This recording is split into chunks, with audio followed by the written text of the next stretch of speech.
L'opposition congolaise inféodée par le syndrome des bases. La remise en cause des positions des leaders de l'opposition par le fait du refus pose la question de la redevabilité. Qui fait quoi et qui répond à quoi?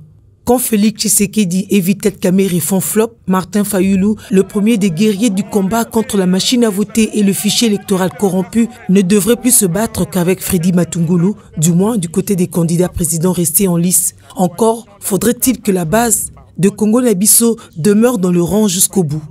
Le candidat unique de l'opposition réuni à Genève bénéficie certes encore de soutien tous azimuts de Bemba, Katumbi et Muzito, mais le retrait de Tshisekedi et Kamerhe l'ampute d'une partie importante de son potentiel électoral, avec comme conséquence la révision des calculs et des stratégies. Quel paradoxe, les meetings populaires de l'opposition n'auront été qu'une simple illusion. En ce temps, chaque leader semblait visiblement convaincre les membres de son parti à se laisser guider par le consensus des 7. Autrement, comment expliquer que les leaders, délégués tacites du pouvoir des congrès et bureaux politiques, etc., soient contestés par leur base? Quelle base? Quel jargon? De plus en plus, ce terme désigne des militants, sympathisants, adhérents des partis politiques. Une explication floue, d'autant plus que l'est son opérationnalisation. Si classiquement, la base peut être comprise comme l'ensemble d'adhérents, c'est-à-dire des personnes détentrices des cartes des membres et qui payent régulièrement leurs cotisations, en RDC, c'est le fourre-tout, voire dans la prise des décisions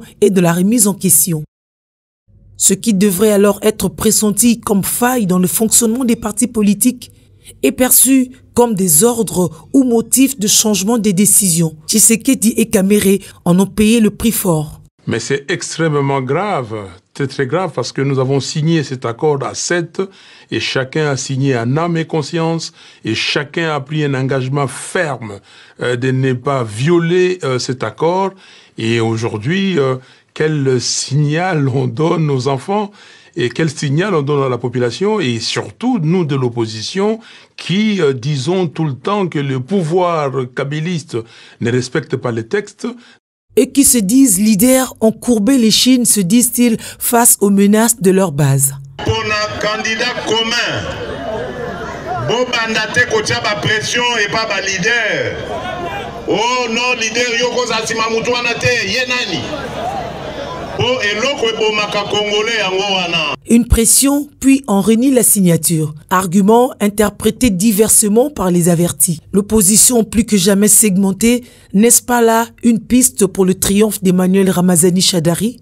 Plus que quelques jours et le diktat de ses bases se transformera en voie des urnes, mais en ordre dispersé. Cela ne sera pas une première dans l'histoire de l'opposition congolaise. Même le leader Maximo l'avait maintes fois prévenu.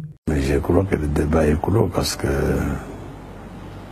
je ne suis pas d'accord avec cette légende qui veut que dans l'opposition, il faut une candidature unique, qu'il ne faut pas qu'il y ait d'autres candidats. Je ne suis pas d'accord avec ça. Je crois qu'on ne doit forcer personne pour appuyer la candidature de Tshisekedi. Je crois que ceux qui vont appuyer suffisent.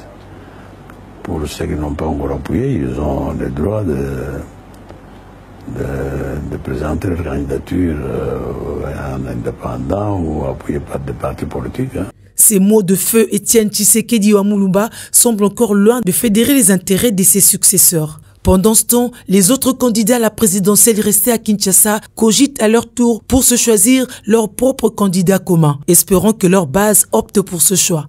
Dans un cas ou l'autre, la vérité doit être mise en lumière. La base, mieux la population, se conforte dans sa souveraineté et ne compte plus se laisser guider.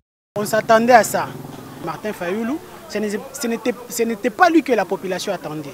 Mais un leader doit justement écouter sa base. Parce que c'est la base qui fait qu'il soit leader. Quand il était parti là-bas, sûrement ils ont consulté leur base.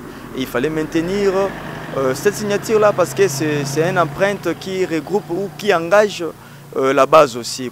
Pour une redevabilité, le syndrome de base se fait incontournable.